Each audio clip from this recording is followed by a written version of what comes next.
tolong dong netizen dimanapun ini, ya kan? Ya, apa ya, the power of netizen saya kira menjadi satu kunci hari ini juga.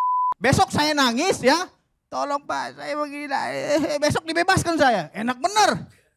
Ya sanksi Pak gitu loh. Kardi. Dia tangi Eki, almarhum, Bang, tolong perjuangkan saya Bang. Makanya saya menangis di hadapan kuburan dia, Mas.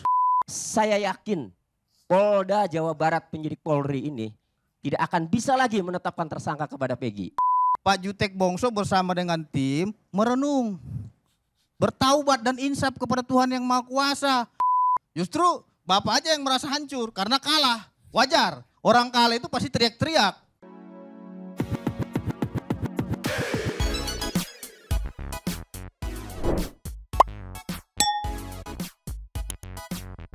Yo, Bang Seti Viva. WKWK Gen bersama Nyonyora. Mamang juga si Abun. Ini biasa kalau naik ke meja gini maksa minta keluar nih. Abu nggak mau syuting, Abu nggak mau syuting, tolonglah. Dan juga Pakun yang lagi gigit mainan ya. 23 mangkok in here, always in here. Jangan lupa buat yang belum subrek silakan dicengklung. Buat yang belum dapat notifikasi silakan dicengkling. Yo. Yes. Masih soal lanjutan ya dalam rangka mengupayakan kasus Vinagar tetap di permukaan ya. Today kita akan lanjut ngebedah dari Indonesian Lawyer Club kemarin yang sempat belum kebedah bahan-bahannya. Terus juga ada tambahan dari Mbak Christian Greek yang ngobrol banyak, dalam banget sama Prof Asmi. Nanti kita kasih highlightnya biar satu paper meluncur fullnya biar ngedorong ya. Oke. Yang di LC ini menarik nih, ada poin-poin yang menurut Mamang wadididau. Di antaranya adalah yang apa ya? Karena PK ditolak, otomatis kasus masih ada dong. DPO masih harus dicari dong. Nah sempat ada perdebatan saat mungkin apa ya dari tim sebelah yang kayak sedikit banyak mengarahkan secara halus bahwa ya Peggy bisa jadi tersangka lagi gitu. Dan ada pembelaan dari Pak Tony. Iya. Terus juga ada poin yang Bang Pitra meminta agar PH terpidana harus pada bertobat deh lu sekarang. Gara-gara PK ditolak lu harus bertobat gitu. Dan itu respon yang cukup kencang juga dari Bang Jutek nih. Sama yang paling menarik tuh ada, kalau nggak salah ini mah ya, katanya Bang Pitra ini sempat didatengin arwahnya Eki gitu. Untuk Bang tolong perjuangkan keadilan ini gitu katanya. Waduh, udah menjurus-jurus ke hal mistis sepertinya ya. Kita bedah pelan-pelan dulu aja kali yang meluncur. Nih ya. Di sini di poin 31 ya, Mama mau nge-highlight satu poin aja. Satu people yang pengen nonton fullnya wajib meluncur, kita dorong ya sebisa mungkin biar tetap di permukaan gitu. Ini poin saat Mbak Christian mewakili teman-teman netizen menanyakan kepada Prof Asmi ya sebagai pakar gitu ibaratnya kan, ahli, menanyakan kalau kemarin dari putusan dibilang novum itu bukan novum, terus nanti kalau untuk PK2 gimana lagi nih? Ya nggak senjatanya yang untuk dikeluarkan ya. Sama di sini juga nanti ada sempat Prof Asmi meminta agar teman-teman netizen tetap mengawal gitu. Iya, karena netizen diakuin oleh Prof Asmi, netizen itu adalah salah satu kunci yang tetap bisa memperjelas kasus ini gitu. 3021 ceki-ceki. Play. Karena bagi orang awam ya Pak Asmi ya, karena Humas Mahkamah Agung bilang gak ada novumnya, tidak ada novum di peninjauan kembali yang diajukan di peninjauan kembali yang pertama, saya jadi mikir, jadi netizen juga pada komentar, ini berarti bukti apa lagi ya, bukti baru apa lagi yang bakal diajuin di peninjauan kembali yang kedua ya, kalau memang itu salah satu langkah yang akan dilakukan dalam waktu dekat.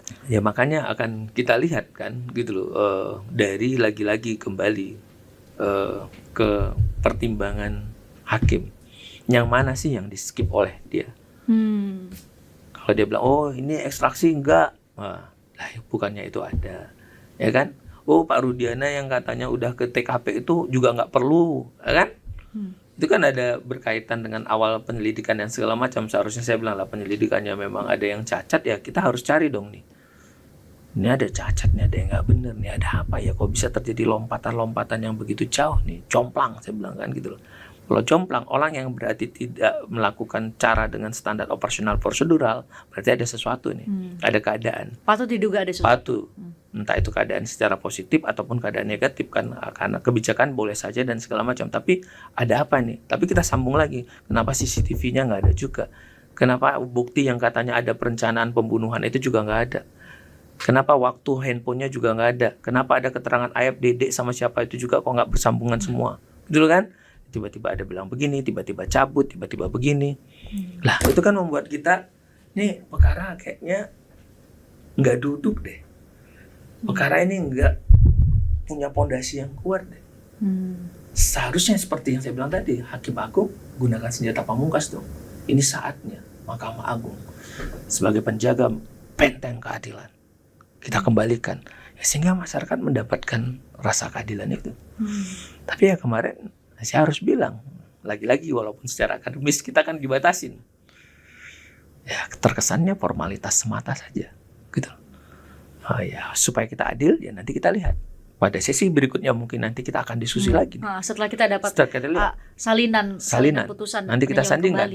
Pak Azmi, tapi apakah serta-merta, ini lagi-lagi jadi pertanyaan-pertanyaan dari netizen nih, apakah serta-merta bukti-bukti, kalau kita berasumsi dulu ya, kita belum baca secara lengkap ya, tapi kata Humas Mahkamah Agung sekali lagi bahwa tidak ada novum. Apakah novum atau bukti-bukti baru yang sudah diajukan melalui peninjauan kembali yang pertama ini serta-merta tidak boleh lagi diajukan di peninjauan kembali yang kedua? Ya saya kira kalau itu tidak dipertimbangkan, kenapa enggak? Jadi nggak usah aja? Bukan, maksudnya kalau bukti-bukti yang kemarin diajukan oleh tim lawyer kemarin, misalnya tentang handphone lah yang ekstraksi, kenapa diabaikan? Itu Rismon Sianipar sampai seminggu loh, hampir beberapa hari di Cirebon untuk ekstraksi. Makanya nanti akan kita lihat, misalnya keterangan dari si A, keterangan si B, keterangan saksi ini, katakanlah itu diabaikan nggak? Seharusnya kan dalam pertimbangan hakim itu selalu akan dimunculkan terhadap keterangan ini. Misalnya keterangan si Polan yang menyatakan ekstraksi data ini begini-begini, dia punya pandangan apa terhadap keterangan ahli ini? Hakim Agung berpendapat apa? Di situ kan akan kelihatan ini yang dia terima, ini nggak dia terima. Sepanjang itu akhirnya dia tolak lah, dia abaikan, padahal ini adalah secara fakta adalah memang baru bukti baru, ya ajukan lagi lah di PK.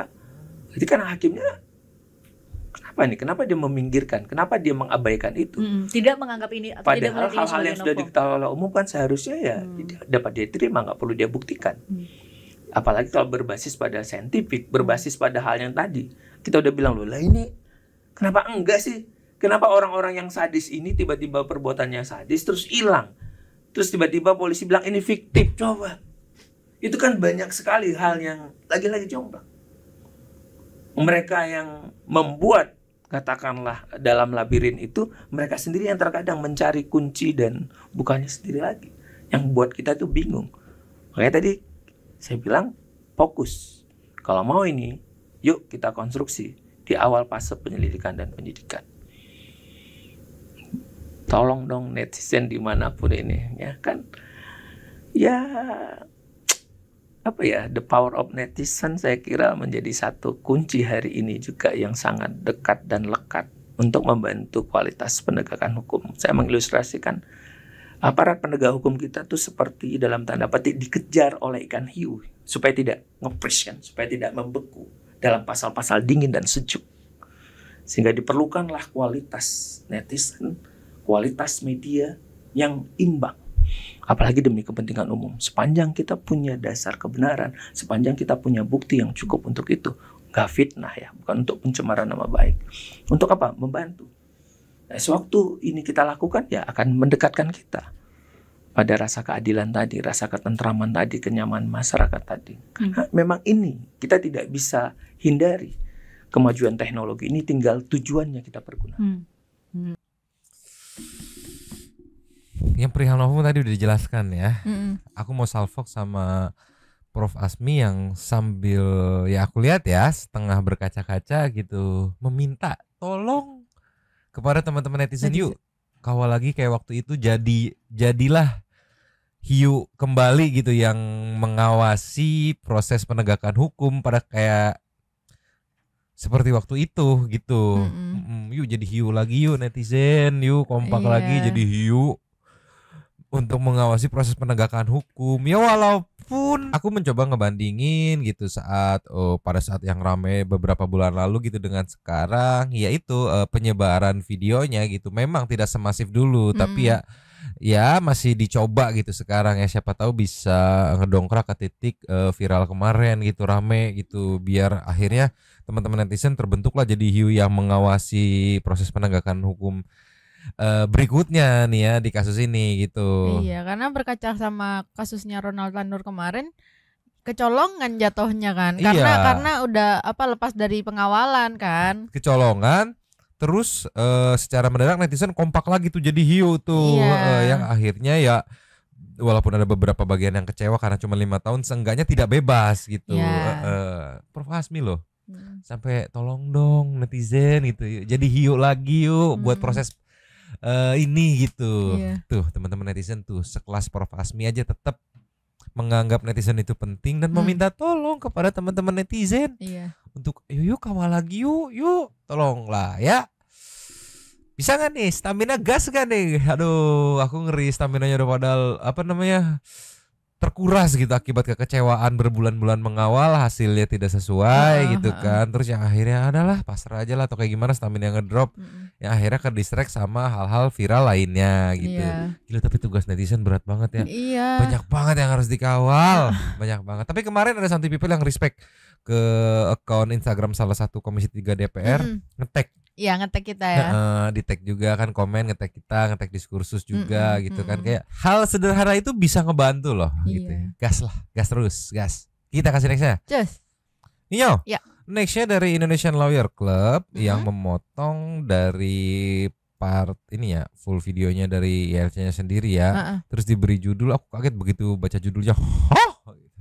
Kisah si Mawar Hitam. Apa ya? Double slash. Didatangi Eki, koma ketemu Copong, hingga digampar malaikat. Apa gimana? Coba ceki. Mohon maaf Bung Jutek, saya pernah lihat Bung Jutek ini bilang, saya menduga ini jangan-jangan ada permainan ini atau kong kali kong dan lain-lain hakimnya. Nih, nggak usah pun Bapak Jutek Bongso, Komisi Pemberantasan Korupsi telah menyurati saya mengawasi PK Bapak ini. Bisa di zoom ini. Logikanya Pak, masa saya laporkan diri saya ke KPK? Ini KPK nih, mau baca nih. Nih lihat nih Pak. Kepada Fitra Romadhoni, Komisi Pemberantasan Korupsi, udah lihat? Iya bukan, artinya janganlah kita membilang sesuatu hal itu, jangan-jangan ada main nih hakimnya, Hakim Agung. Saya curiga dan lain-lain. Ini saya bantah, surat saya ke KPK dan KPK sudah balas akan diawasi. Jadi kalau ada yang main-main, tangkap Pak sama KPK Pak. Nggak main-main Pak. Mau dia Wamenko, mau dia Menko dan lain-lain, nggak ada urusan Pak. Gitu loh. Jangan juga mentang-mentang karena tim kuasa hukum Bapak itu jadi Wamenko, seolah-olah Bapak merasa paling benar dan hebat. Enggak Pak. Negara ini adalah negara hukum, Rechtsstaat. Bukan negara kekuasaan atau Makstat. Ya, memang walaupun John Austin pernah bilang, selaku penganut positivisme hukum ya, bahwasanya hukum itu adalah perintah penguasa yang mengandung sanksi. Oke, tapi ingat ya, hukum itu jangan dibawa air mata perasaan. Kalau begitu besok saya nangis ya, tolong Pak saya begini, besok dibebaskan saya, enak bener. Ya sanksi ya sanksi gitu loh. Enggak, tunggu dulu. Anda tadi bicara, saya diam. Bukan, ini menyangkut karena nama baik orang ya. Bukan masalah nama baik. Tadi disinggung Wamenko. Yang mana? Tadi Anda sebut. Saya bilang salah satu tim kuasa jadi Wamenko, jangan kita merasa besar. Ya, enggak, tolong dicabut. Yang Enggak ada sangkut pautnya. Enggak ada sangkut paut.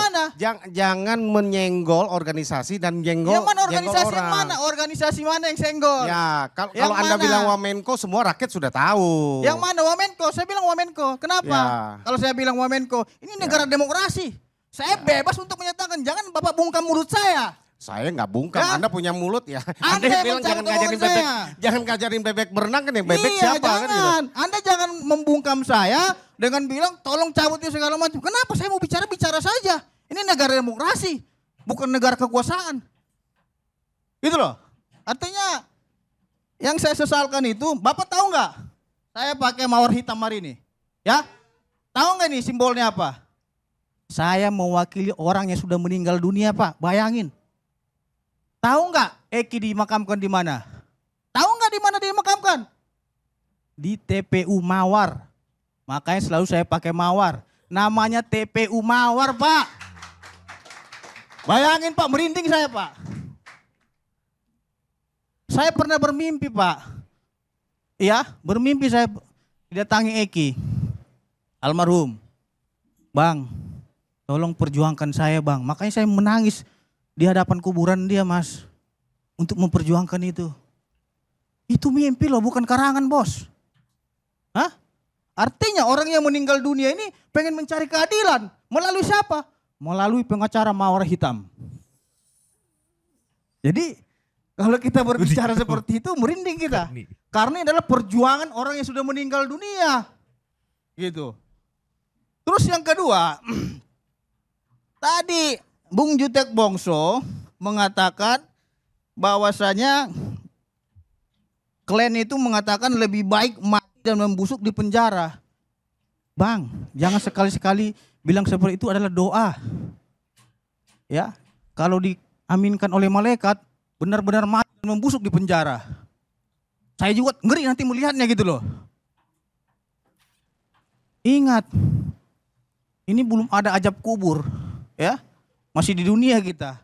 Kalau udah dimasukkan dalam tanah itu jebrek gitu. Siapa Tuhanmu? Kata malaikat, hancur bos. Selama ini berbohong terus tak digampar mulut kita itu. Makanya saya minta jangan kita suka-suka membohong, jangan suka-suka membual karena itu bahaya sekali gitu. Saya takut digampar malaikat mulut saya. Oke. Ya itu mungkin ini sudah saatnya Santuy People yang menuliskan opininya terkait video barusan. Untuk Mamang sih no comment ya gitu, karena ya mungkin karena Mamang bodoh gitu ya, jadi nggak nangkep gitu. Mungkin harus beberapa kali nonton gitu biar Mamang nangkep. Karena Mamang bodoh ini mah ya, kayaknya aku mikir aku nggak ngerti maksudnya arahnya kemana, karena aku bodoh kali ini mah jadi nggak nangkep gitu. Tapi poin-poin yang aku tangkep, ada yang didatangi arwah Eki, terus digampar tak sama malaikat. Terus kalau gitu enak banget nangis-nangis, bebas gitu. Ya gitulah. Sama tadi mungkin ya aku tangkap sedikit yang soal Bang Jutek meminta cabut pernyataan Bang Pitra saat dalam tanda kutip membawa-bawa Bang Otto. Di mana yang kita tahu kan sesaat sebelum dilantik itu kan beliau rilis dari tim kuasa hukumnya ini ya, 7 terpidana kasus Vina gitu. Jadi ya memang seharusnya nggak usah dibawa-bawa gitu kan. Gitu mungkin maksud Bang Jutek ya. Tapi ya selebihnya silakan Santuy People berkreasi di komen-komennya menurut analisa Santuy People dari penjelasan barusan. Ada yang didatangi arwah, terus digampar malaikat, terus nangis-nangis bebas atau kayak gimana. Ya gitulah Santuy People. Mamang sih no komen aja, nggak mau banyak-banyak ya. Kita kasih next aja Nyo. Nih back to the ALC, masih di ALC ding.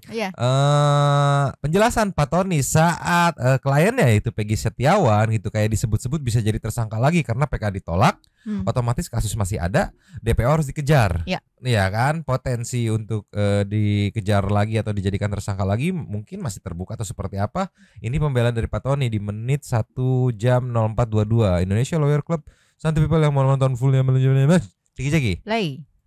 Kemudian yang kedua, dampak dari ini selain ya harus tanya ke Rudiana, saya yakin Polda Jawa Barat penyidik Polri ini tidak akan bisa lagi menetapkan tersangka kepada Peggy. Kenapa? Yang Peggy yang dianggap DPO. Kenapa? Karena dari ciri-ciri berbeda. Itu kata saudara tidak dari ciri-ciri berbeda juga kemudian sudah ada putusan pra-peradilan nomor 10 ya.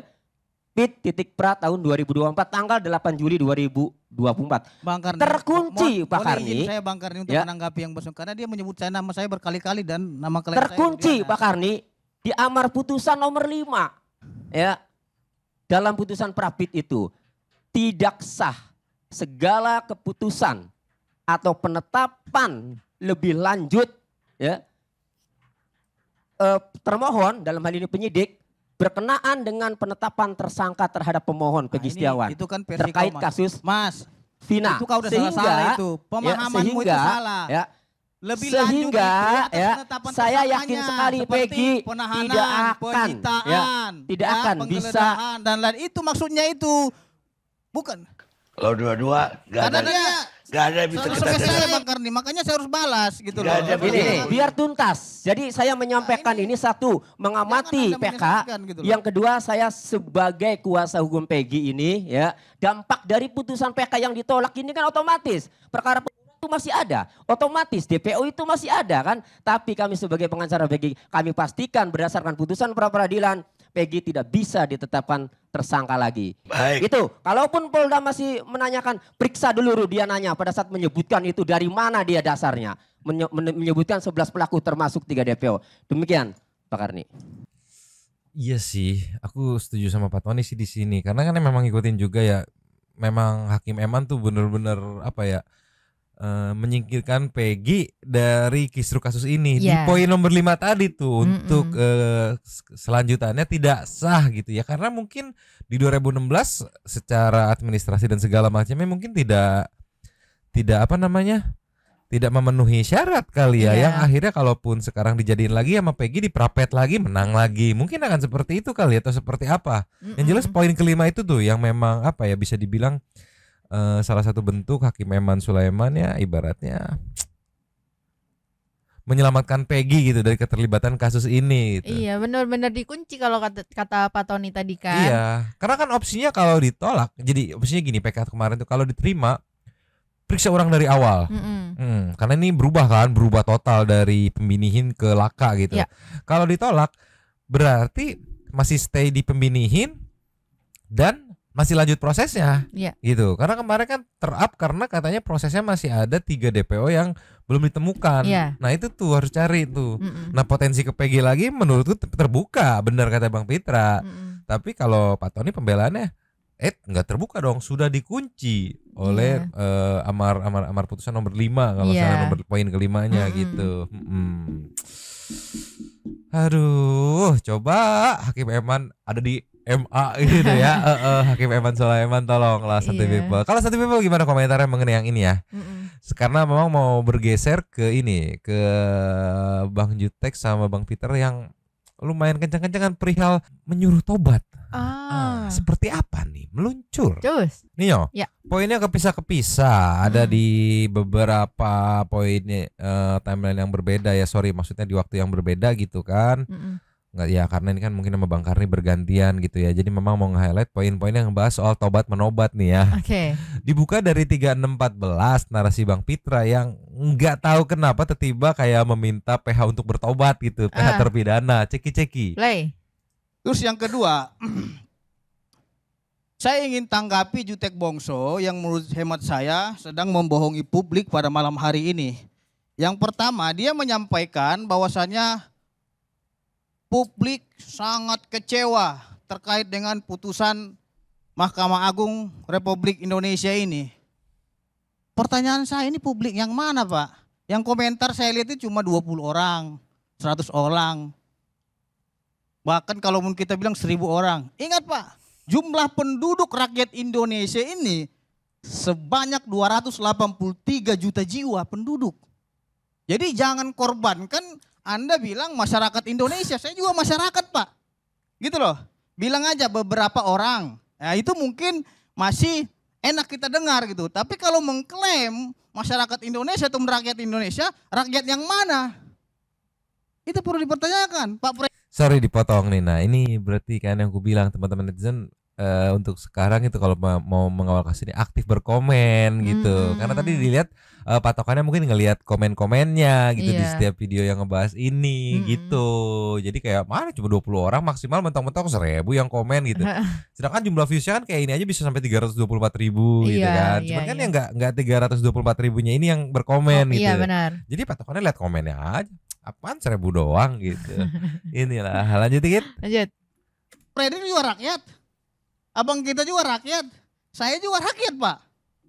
Jadi jangan kita seolah-olah omongan kita ini mewakili mayoritas. Tidak Pak. Rakyat Indonesia ini telah memilih Mahkamah Agung yang dipimpin oleh ketuanya. Rakyat Indonesia telah mempercayakan kepada Prabowo Subianto selaku Presiden Republik Indonesia. Jadi lembaga-lembaga yang telah menduduki kewenangannya seperti Mahkamah Agung, ya, Kementerian Hukum dan HAM, itu adalah amanah rakyat.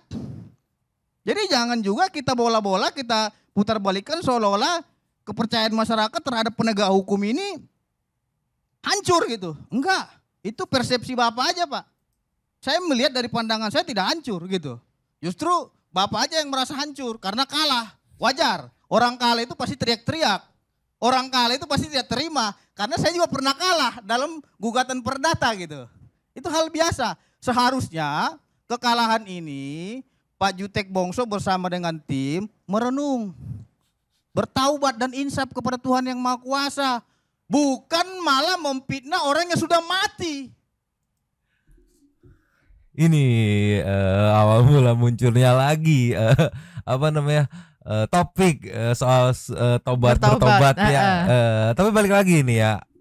Buat aku pribadi dengan hadirnya Bang Pitra di setiap diskusi, ini sedikit banyak ngebantu. Iya. Naikin ke permukaan lagi. Kenapa? Dengan narasi-narasi yang mungkin beberapa netizen kayak gemes gitu kan. Tersulut gitu ya. Tersulut. Aduh gue pengen ngedebat nih. Akhirnya ke-trigger buat berkomen gitu kan. Akhirnya ke-trigger buat ngeklik, buat nonton, akhirnya naik lagi gitu. Iya. Atau Jadi at least di ini emang dipotong klipnya di-upload di TikTok gitu iya, ya. jadi ya apa ya? Kadang tuh memang harus ada peran yang bisa nge-trigger teman-teman netizen untuk bereaksi gitu. Iya, ini kalau aku ngeliatnya masih ada sisi positifnya nih kalau aku gitu ya. Iya. Ini kalau sering-sering mungkin bisa teman-teman netizen jadi kebakar lagi semangatnya gitu. Nah dari menit 36 tadi sampai 38 terus lengkap ke berikutnya nih meluncur. Ninyo, di menit 1 jam 11.42 di sini saat momen Bang Jutek ngerespon soal tobat bertobatnya itu ya tadi sempat di-up sama Bang Pitra ceki-ceki. Terima kasih Bang Karni ya. Saya memang dididik tidak ingin berdebat ya. Secara di depan publik artinya berdebat kosong lah ya. Saya melihat Pitra ini seperti Tuhan dia. Kenapa? Menyuruh-nyuruh orang bertobat. Saya bukan Tuhan, manusia. Ya memerintah orang bertobat gitu kan. Semua orang disuruh bertobat, jadi dia yang paling bersih tiap hari gitu bertobat kan. Gitu loh. Jangan bilang saya Tuhan, mohon maaf nanti banyak pengikut saya Ya, ini luar biasa ya. Dan semua keterangan salah, dia yang paling benar gitu kan. Jadi ini makanya ini serba tahu dia kan? Gitu kan. Jadi gini, giliran saya sekarang Pitra. Anda pernah bilang bahwasanya 1000% putusan PK itu dikabulkan. Ya semua keterangan Anda salahin selalu Anda yang paling benar. Ada saksinya Bang Fredrik. Ini gitu giliran saya. Ini penting saya mau klarifikasi ya menyangkut Ketua Umum Dewan Pimpinan Nasional Pradi karena ini kita skip karena ini ngebahas yang pertama bahas soal yang tadi Bang Oto dibawa-bawa. Kita nggak anggap itu kan, kita fokus ke tobat bertobatnya ya. Terus berarti kita lengkap ke menit 15 nih meluncur. Nih lanjut di menit 1:15.34 nih ya, ceki-ceki. Bahwa apa yang disampaikan tadi di sini semua adalah versi atau pandangan kami selaku penasihat hukum ya. Kalau ada yang merasa itu lebih benar, lebih pintar, ya biarlah masyarakat yang menilai ya. Yang penting kami tidak pernah menyuruh orang bertobat karena kami sadar kami adalah manusia yang penuh dengan dosa. Maka kami harus mengintrospeksi diri sendiri. Beragama itu Pak saling mengingatkan kebaikan gitu loh. Bukan malah kita menyarankan hal yang tidak baik. Saya tiap hari bertaubat Pak kepada Tuhan apabila saya ada kesalahan. Tiap detik saya bertaubat gitu. Jadi jangan anggap taubat itu ilfil gitu loh. Jadi gitu Pak. Jadi makanya Bapak simak saya, jangan Bapak masuk telinga kanan keluar telinga kiri gitu. Nggak nyambung jadinya kita bicara gitu. Aduh nyesel saya Bang Karni juga di sini berbicara sama Bung Jutek ini nggak nyambung-nyambung. Makasih Bang. Makanya Bung Pitra yang paling pinter dia. Ketawa Bang Karni ya. Ini bisa nih dijadiin headline ya. Meminta PH terpidana untuk bertobat gitu. Tolong lah ya. Gimana kalau Santi People setuju nggak? Tapi memang benar Emang harus bertobat, kita tiap melakukan kesalahan gitu. Kalau tiap hari bertobat berarti tiap hari melakukan kesalahan gitu. Tiap detik bertobat berarti kan tiap detik melakukan kesalahan gitu. Iya memang kita harus bertobat gitu. Tapi ya tolonglah ya. Aduh memang pengen buru-buru kelasnya aja nih Nyo. Lastnya apa nih meluncur deh. Nyo. Lastnya dari menit 25.08 di sini ada poin sekelas Bang Karni Ilyas pun merasa ada yang janggal di kasus ini. Janggalnya di mana? Ini apa ya? Analisa logika yang sederhana, tapi memang nancep. Ceki. Play. Baik, bagi saya ada yang jadi tanda tanya juga. Ada 7 terpidana yang dihukum seumur hidup. Dan sama semua hukumannya, 7 orang. Apakah peran mereka sama semua? Harusnya kan ada pelaku utamanya siapa, yang membantu siapa, yang sekedar tahu pun siapa. Kalau ini ketujuh-tujuhnya hukumannya sama. Itu bagi saya agak aneh, nggak tahu. Bang Karni, itu kami hadirkan juga dalam persidangan PK kemarin. Sakatatal contoh ya, Sakatatal karena di bawah umur aja dia divonisnya 8 tahun 3 bulan. Ya, dari Undang-Undang Perlindungan Anak kan 10 tahun. Kalau misalnya dia tidak di bawah umur, saya yakin dia juga akan divonis hukuman seumur hidup. Padahal dalam pengakuannya dia hanya meninju 1 kali. Kalau benar ya, gitu kan. Bayangkan hanya meninju 1 kali hukumannya seumur hidup, gitu kan. Pelaku utama itu 3 DPO. Sampai hari ini itu tidak pernah tertangkap. Ini juga akan jadi tragedi Bang Karni. Kalau ini betul kemarin ditolak oleh MA, berarti 3 DPO ini masih ada dan kami akan minta dong kepada polisi untuk segera mencari. Saya yakin sekarang akan kesulitan. Kenapa? Oleh karena 7 terpidana yang saksi kuncinya kami kuasa hukumnya udah nggak bisa lagi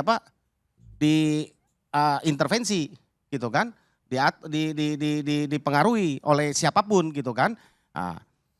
Dari dalam arti kata, apalagi dalam perlindungan LPSK mereka sekarang gitu kan. Saya berpikir ini akan sulit pasti untuk terungkap gitu Mas Karni.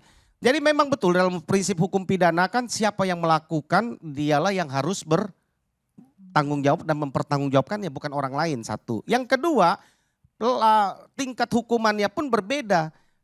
Hukuman pokok dengan pasal Junto 55 saya pikir terlalu berat ya kalau Junto 55-nya seumur hidup ya. Menurut saya ini 7 rata lagi semua kan. Menurut saya inilah yang menurut kami tidak masuk akal ya. Kan mereka didakwa nih 340 Junto 55 ya. Junto 55 ya, penyertaan dalam satu tindak pidana pembunuhan berencana semuanya divonis hukuman seumur hidup. Memang ini menjadi tragedi, catatan buat kita itu yang dapat saya komentari Pak Karni. Baik. Iya kan, benar juga ya. Terlalu aneh, terlalu rata gitu. Padahal ada perannya. Iya. Terus juga tingkat kengototan untuk mendapatkan pelaku utamanya itu kayak ya so-so lah, nggak yang ngotot banget gitu. Padahal katanya pelaku utama kan kalau nggak salah si 3 DP itu dalang utamanya gitu kan. Selebihnya yang sekarang di dalam itu adalah ikut serta berarti kan.